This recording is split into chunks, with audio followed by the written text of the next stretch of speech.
All right, I'm bringing you back now. This is a solution that I came up with. I drilled a hole through this thing all the way through. So I'm going to use this pin that I cut out of one of these hitch pin clevis holders. This stuff right here is pretty strong.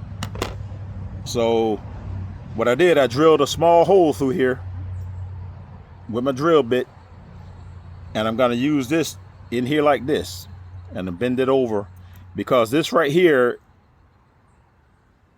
it's not pulling in and out. Once I lock this down with this lock nut and this nut right here, this is not gonna move.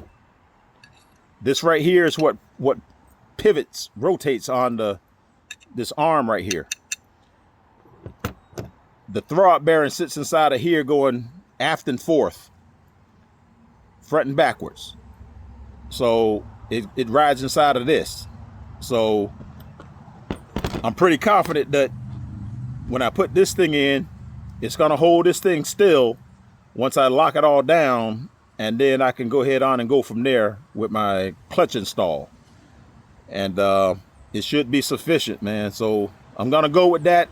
I just brought you back to let you know what kind of fix I was going with, because like I said, I didn't want to heat this up and get this other part right here loosened up if I softened up any of this in here, because this is still tight.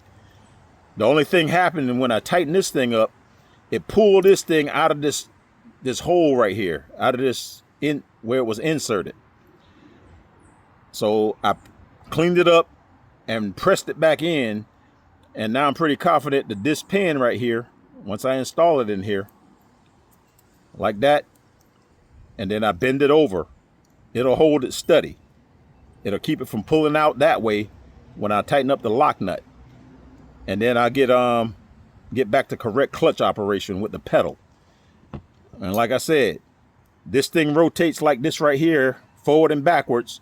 So what it does, it sets the clutch pedal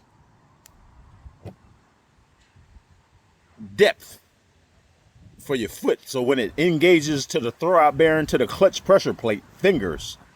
So that's what that does. It gives you the distance where it's going to engage the throwout bearing is engaging the clutch fingers on the pressure plate. So that's the design, and that's what I'm going to go with, and we're going to see how it all works out. So y'all check out my other videos, man, and thanks for watching. Like and subscribe, and I'm gonna catch y'all on the next one, and I'll show y'all this thing, you know, the operation of it after I get everything installed, you know. So y'all take it easy.